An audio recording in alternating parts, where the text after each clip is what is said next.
پیغمبر ہمارے خلاف بد دعا کرے تو اب پھر ہمارے ایمان پر آنے کا کیا کہا کہ نہیں، مما خطیئاتی ہیں مغرق کو، کہ انہوں نے غلطیاں اتنی کی تھی کہ پیغمبر دعا کرتا نہ کرتا غرق تو ہونے والے تھے ہی. اب یہ جو معبود تھے، لا تذرن آلہتکم، اپنے معبودوں کو مت چھوڑنا، یہ آدم علیہ السلام اور نوح علیہ السلام کا جو زمانہ ہے، آدم علیہ السلام سے لے کر نوح علیہ السلام تک کا زمانہ، یہ شرک سے پاک رہا ہے. شرک شروع ہوا نوح علیہ السلام کے زمانے میں، نوح علیہ السلام کے زمانے سے پہلے. اور یہ اس طرح شروع ہوا شرک، ایک لمبی مدت تک شرک سے بالکل پاک رہا اور شیطان کوشش میں لگا رہا. وہ اس طرح شروع ہوا کہ نوح علیہ السلام اور آدم علیہ السلام کے زمانے کے مابین کسی جگہ پر یہ 5 بزرگوں کا وجود ہوا، اور سب دین الہی پر تھے، توحید پر تھے. ود، سوا، یغوث، یعوق، نصر، اور ان 5 کے علاوہ جو لوگ تھے وہ سارے کے سارے اللہ کی عبادت میں مشغول تھے. ابھی شرک کا وجود نہیں ہوا تھا، اور شیطان چاہتا تھا کہ کسی طرح شرک کو وجود دے. تو اس نے جو ہے وسوسہ ڈالا ان 5 بزرگوں کی وفات کے بعد. یہ بہت اونچے درجے کے بزرگ تھے. ذہن میں وسوسہ یہ ڈالا کہ وہ 5 ہستیاں جن کی صحبت میں بیٹھ کر تمہارے دلوں میں ایک شوق پیدا ہوتا تھا عبادت کرنے کا، اور اتنا ہی نہیں کہ ان کی صحبت میں بیٹھ کر یہ وہ 5 بزرگ کہ جن کے چہروں پر تمہاری نظریں پڑتی تھی تو تمہیں شوق پیدا ہو جاتا تھا کہ ہم بھی اللہ کی عبادت کریں. اب وہ دنیا سے چلے گئے، نہ ان کی صحبتیں ہیں نہ ان کی زیارت ہے، تو کیوں ہم ایسا نہ کریں. یہ شیطان دل میں بات ڈال رہا ہے، کیوں ہم ایسا نہ کریں. 1-2 کے دل میں یہ خیال آیا ہوگا، وہ زبان پر لائے ہوں گے مشورے کے طور پر، کیوں ہم ایسا نہ کریں کہ ان کی مورتیاں بنا لیں، ان کے اسکلپچرز بنا لیں. ان کی مجلسیں تو نہیں ملتی، لیکن کم سے کم ان کی صورتوں کو دیکھ کر وہ ہمیں یاد آ جایا کریں گے. تو جیسے ان کی زندگی میں ان پہ ہماری نظریں پڑتی تھیں اور ایک دم سے دل میں داعیہ پیدا ہوتا تھا اچھے اچھے کام کرنے کا، ان کی مورتیوں پر بھی نظر پڑے گی تو وہی ایفیکٹ ہوگا. ہو سکتا ہے کم درجے کا، مگر ایفیکٹ ہوگا. وہ یاد آ جائیں گے، یاد آ جائیں گے، ان کے کارنامے یاد آئیں گے. ان کے کارنامے یاد آئیں گے تو شوق بڑھے گا کہ ہم بھی کچھ اللہ کے لیے کریں.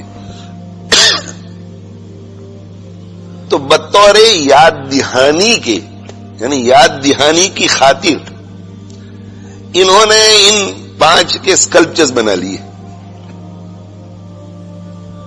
اور اپنی جو بیٹھکیں ہوتی تھی ان بیٹھکوں میں رکھ دیے اسکلپچرز، کہ جب بھی جہاں گپ شپ کے لیے بیٹھنے کی جو جگہ تھی، اپنے گھروں کے اندر یا باہر یا جہاں کہیں بھی ہو، کہ جب ہم جمع ہوں گے تو ان پہ نظر پڑے گی تو دل میں ایک شوق پیدا ہوگا دین پر آنے کا. ابھی کوئی شرک ورک نہیں تھا. اور عبادت گاہوں میں بھی رکھ دی ان مورتیوں کو کہ جب ہم داخل ہوں ان پہ نظر پڑے تو ہمیں یاد آ جائیں گے یہ لوگ، ان کا کردار، تو ہمیں جو ہے خشوع خضوع سے عبادت کرنے کا جذبہ پیدا ہوگا ہمارے اندر.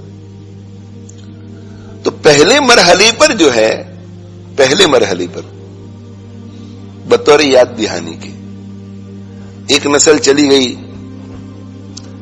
تو اس کے بعد جو دوسری نسل آئی ان کے دلوں میں ان کی عظمت پیدا ہوئی. عظمت کی یہ کوئی ایکسٹرا آرڈینری چیزیں ہیں، یہ 5 متبرک چیزیں ہیں، تو ذرا ان کو ہاتھ لگا دیں گے تو ہمیں شفا مل جائے گی. یہ ہے وہ ہے، عظمت پیدا ہوئی دل میں. اور تیسرے درجے پر عبادت شروع ہو گئی، ان کو معبود سمجھا گیا. اسی وجہ سے ہماری شریعت جو ہے ان بہت سارے کاموں سے ہمیں روکتی ہیں جو اللہ کی نافرمانی تک پہنچانے والی ہیں. اصل چیز جو ناجائز ہے اور جو اللہ کو ناپسند ہے وہ زنا ہے.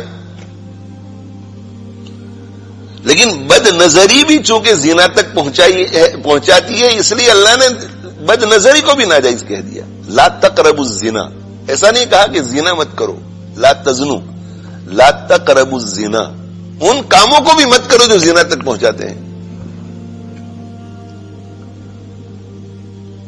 اور یہ جو شریعت مطہرہ کا مزاج ہے کہ گناہ تو کرنا ہی نہیں ہے مگر ان کاموں کو بھی نہیں کرنا ہے جو اصل ممنوع چیز تک پہنچائے. اس مزاج کو، شریعت کے اس مزاج کو آج ہم نے پسے پش ڈال دیا ہے. مفتی صاحب سے ہم تو یہ معلوم کرنا چاہتے ہیں کہ جائز ہے یا نہیں، بس اتنا بتا دو، مباح ہے یا نہیں. اب مفتی صاحب کہتے ہیں کہ آپ یہ کام مت کیجیے. نہیں، آپ مجھے آپ اتنا بتا دو نا کہ جائز ہے کہ ناجائز، ہم تو حکم جاننا چاہتے ہیں. اب مفتی صاحب نیک ہیں، امت کو نافرمانیوں سے بچانا چاہتے ہیں، اس لیے وہ کیا کہتے ہیں کہ آپ مت کیجیے، ہمارا مشورہ نہیں ہے کہ آپ کریں. تو ایسے علماء اور ایسے مفتیان کرام جن کو اللہ تعالی شانہ نے دو چیزیں عطا فرمائی ہے، ایک باطنی بصیرت جن سے وہ سمجھ لیتے ہیں کہ اگرچہ یہ چیز جائز ہے لیکن اگر امت اس میں قدم رکھے گی تو آگے دوسرا قدم معصیت میں ہے. اور نمبر دو، دوسری چیز ان کے اندر ہمدردی ہے. ان کا یہ مزاج نہیں ہے کہ بھئی ہمیں تو مسئلہ بتا دینا ہے، جائز ہے ناجائز ہے آگے ان کی مرضی. نہیں، ہمدردی تو وہ بار بار ہمیں کہتے کہ نہیں آپ مسئلہ مت پوچھئے نا، آپ ہمارے مشورے پہ عمل کیجئے، مت کیجئے یہ کام. تو ایسے علماء اور ایسے مفتیان کرام جن کے دلوں میں فکر آخرت ہے اور جن کو اللہ نے خاص بصیرت عطا فرمائی ہوئی ہوتی ہے، اور نمبر دو جن کی دلوں میں امت کی ہمدردی ہوتی ہے، ہمارے دلوں میں ان کے لیے نفرتیں پیدا ہو جاتی ہیں کہ ان کو نہیں پوچھنے کا، ان کو نہیں پوچھنے کا. یہ بہت ایکسٹریم مزاج کے ہیں، بہت متشدد ہیں. ہاں ٹھیک ہے، بات تو انہوں نے اچھی کہی مگر فلاں مولانا صاحب، فلاں مولانا صاحب، فلاں مولانا صاحب.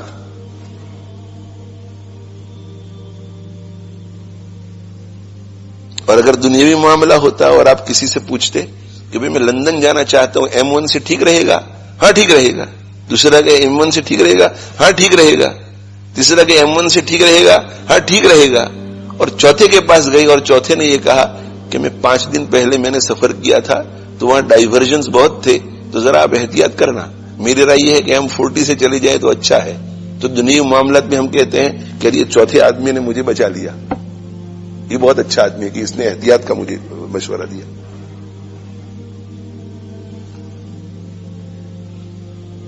اس لیے کہ دنیاوی معاملات میں ہمارا نفس جو ہے وہ دنیاوی سہولتیں، دنیاوی ترقیات چاہتا ہے، اور دین کے معاملے میں ہمارا نفس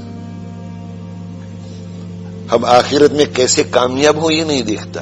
یہ دیکھتا ہے ہمارا نفس کہ میری چاہت اور خواہش کی تکمیل کیسے ہو. اس لیے ایسے فتووں کو اور علماء کی ایسی رائوں کو ہم پسند کرتے ہیں کہ جن کے نتیجے میں ہم دین پر بھی رہیں اور ہماری خواہشات کی تکمیل بھی ہو جائے. حالانکہ ہمیں ایسے علماء اور ایسے مفتیان کرام کے پیچھے چلنا چاہیے جو دین کے معاملے میں محتاط ہیں، تاکہ ہماری آخرت کسی طرح بھی خطرے میں نہ پڑے. تو ایسے شریعت میں بہت سارے مسائل ہیں کہ جن میں ناجائز ناجائز ناجائز ناجائز. بھئی کیوں ناجائز؟ تو یہ مفتیان کرام کہتے ہیں کہ سدن للباب، سدن للباب، گناہ کے دروازے کو بند کرنے کے لیے. تو اگر کوئی خشک مولوی ہوگا وہ یہ کہے گا کہ جائز ہے، قرآن حدیث میں ایسا کہیں نہیں ہے. سنتے ہیں کہ نہیں آپ لوگ لبرل لوگوں کو؟ یہ مولوی کا فتویٰ ہے، قرآن اور حدیث میں ایسا کہیں نہیں ہے. اور مفتی سے پوچھو کہ آپ نے کیوں منع کیا تو وہ کہے گا کہ سدن للباب، کہ جو شریعت مطہرہ کے ماہرین ہیں اور جو مزاج سمجھ چکے ہیں شریعت مطہرہ کا اور انسانی فطرت کا اور انسان کے نفس کو پہچان چکے ہیں، ان کو پتا ہے کہ یہ اگرچہ جائز ہے لیکن اگر اس میں کوئی قدم رکھے گا تو 99.9% اس کا قدم معصیت میں جائے گا. اس لیے وہ اس کو بھی منع کر دیتے ہیں.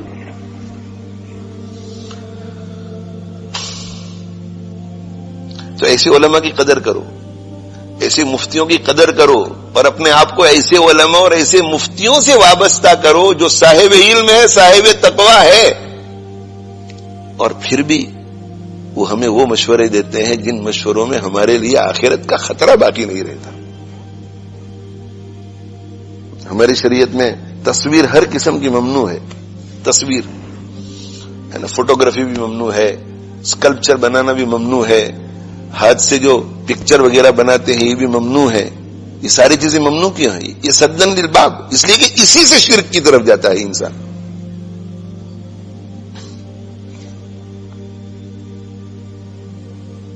جن لوگوں کے یہاں اس میں وسعت ہے ان لوگوں کے گھروں میں جاؤ اور دیکھو کہ ان کے گھروں کے اندر اپنے پیر صاحب کی تصویر آویزاں ہوتی ہے گھروں میں، اور وہ پیر صاحب کی تصویر کے سامنے کیا کچھ نہیں کرتے.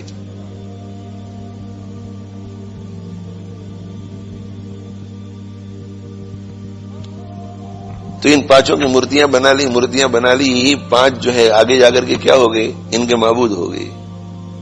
اور اللہ تعالیٰ شانہ نے اسی کی روک تھام کے لیے حضرت نوح علیہ السلام نے بھیجا کہ میرا پیغمبر آدم جس مذہب کو لے کر کے آیا تھا اس میں رکھنا پڑ گیا ہے، خرابی آ گئی ہے. نوح اب تم جاؤ اور جا کر کے تم کام کرو اور شرک سے ان کو روکو. اور پھر ظاہر ہے کہ وہ پانچ بڑے لوگوں کی جو مورتیاں بنی ہوئی تھیں تو پھر بعد کے زمانے میں اور بزرگان دین آئے ہوں گے، ان سے کم درجے کے، کسی نے ایک کی بنا لی، کسی نے دوسری کی بنائی، تو بہت سارے ہو گئے. تو حضرت نوح علیہ السلام فرماتے کہ وصیت کرتے کہ لا تذرن آلہتکم، اپنے یہ جتنے بھی معبود ہیں ان پانچ کے علاوہ بھی کسی کو مت چھوڑنا، اور خاص طور پہ ان پانچ کو تو چھوڑنا ہی مت. میں پھر مکرر عرض کر رہا ہوں میرے بھائیو، دین کے معاملے میں ہمیشہ صحت کے معاملے میں ایک ڈاکٹر پر ہمیں اعتماد نہیں ہوتا کہ بھئی ایک ہی ڈاکٹر کا یہ تو اپینین ہے اور وہ مجھے آپریشن کے لیے کہہ رہے ہیں، ذرا دوسرے کو بھی پوچھ کر دیکھتے ہیں، تیسرے کو بھی پوچھ کر دیکھتے ہیں. دین کے معاملے میں ایسا کیوں نہیں ہوتا؟ ڈاکٹر یہ کہہ دیتا ہے کہ نہیں آپریشن کی آپ کو ضرورت نہیں، اور مریض ایسا سمجھتا ہے کہ میں خطرے میں ہوں اور میرا ڈاکٹر مجھے منع کر رہا ہے کسی اور کو پوچھنے کے لیے. کس نیت سے؟ کہ ہو سکتا ہے کہ دوسرا ڈاکٹر مجھے آپریشن کا کہے تو میں اپنے ڈاکٹر کو جا کر کے کہہ سکوں کہ ڈاکٹر صاحب آپ ذرا دوبارہ نظر ثانی کیجئے، ہو سکتا ہے کہ میرے لیے آپریشن مفید ہو. دوسرے کے پاس، تیسرے کے پاس، وہاں اپنے خیال کے مطابق اپنے لیے جو مفید چیز ہے اس کی تلاش میں ہم ادھر ادھر چکر لگاتے ہیں. اور دین کے معاملے میں کیسا ہے؟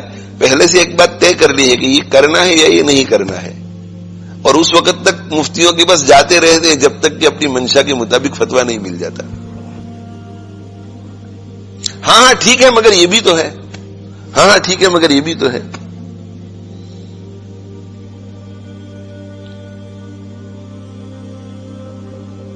اللہ ہماری حفاظت فرمائے. ہاں تو اپنے دین کی فکر کرنا یہ ہم میں سے ہر ایک کی ذمہ داری ہے.